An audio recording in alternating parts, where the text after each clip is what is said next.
A trip to Egypt, the land where the glorious history and the spirited present are intertwined by the world's longest river, the Nile, is waiting for you to discover it. Open your eyes and listen carefully. A blend of thousands of years of Arab history and famous legacy of the pharaohs await you. By exploring the desert, mysterious temples and large cities, you will see that Egypt is truly a land of contrasts, which has something for every traveler no matter where you go. Read on to find out what travel tips we have in store for you this time. Let's start with the capital of Egypt, Cairo. I recommend visiting the Khan el-Khalili Bazaar in Cairo's Old Town to start getting to know the Egyptian soul right away. There, you can master the art of haggling or observe the hustle and bustle while sipping tea.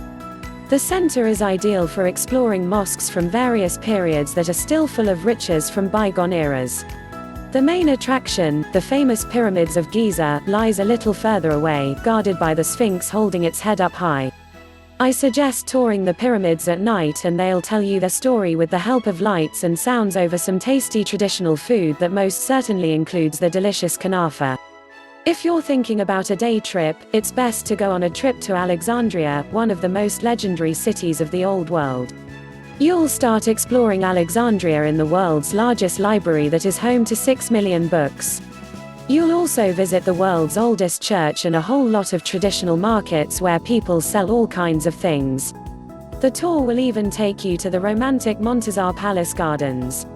To the west of Alexandria is the Nile Delta, swelling with birds and lotus blossoms. What else is there to do in Cairo? You can go on a day cruise on the Nile with traditional felucca boats, just like Cleopatra. This will give you a real sense of what it's like sailing on the world's longest river. Boarding the train to Aswan in southern Egypt and observing green fields, the Nile and villages speeding by is rather exciting for travelers. Just give in to the beauty of the Egyptian landscape. Aswan is a wonderful city of the ancient Nubian Egypt, situated between the desert and the river. Tourism is present in the city center as well as on and around the dam, but as soon as you venture out onto the surrounding hills, all signs of tourism quickly dissipate. The first tip for city sightseeing is to first explore the Aswan Dam and the Philae Island with its Temple of Isis. Of course, a visit to Aswan isn't complete without a trip to Abu Simbel temples, the resting place of Ramesses II and his queen Nefertari. If you head further up the Nile, you can explore the Nubian culture in the mysterious dunes. There, the locals can show you how bricks or perfumes are made. You can then continue exploring the temples by visiting the Temple of Horus, the god of the sky and hunt.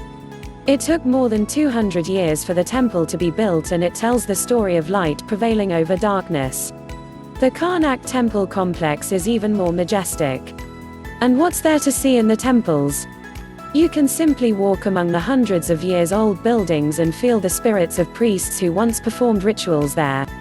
The deeper you delve into the temples, the older they get. There are sphinxes lined up, waiting for you to discover them, as well as a colonnade chamber and good luck charms in the form of scarabs. You can experience all this as part of a guided tour of the entire Luxor temple complex, so you can really get the bigger picture. After that, head out to the final resting place of the pharaohs in the Valley of the Kings where you can take a look at their former dwellings. The place is the most beautiful and the least hot when night falls.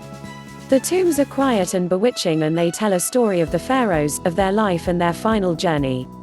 If you feel like it, you can even explore the surrounding desert. The nearby site, the Temple of Hatshepsut, a pharaoh, is full of secrets and stories. But what's there to do when you've had enough of history and stones? You should take a trip to Sharm el-Sheikh on the coast of the Red Sea and on the outskirts of the Sinai Desert. I recommend staying at the High Sharm el-Sheikh hostel.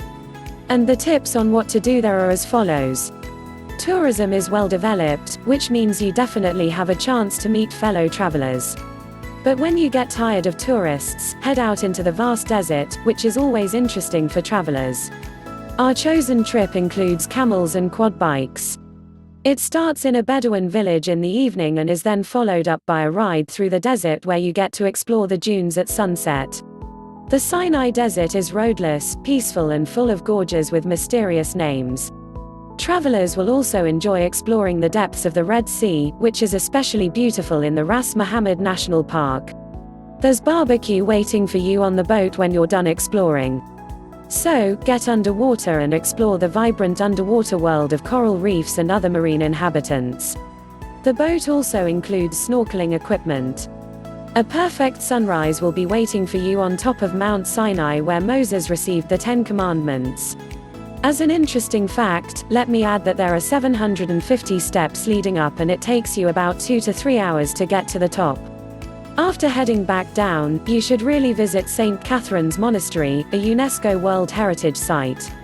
And after that, you can do a little shopping in Dahab, known as the Flower Power City that always has something for every traveler. You'll get plenty of chances to buy souvenirs in Egypt.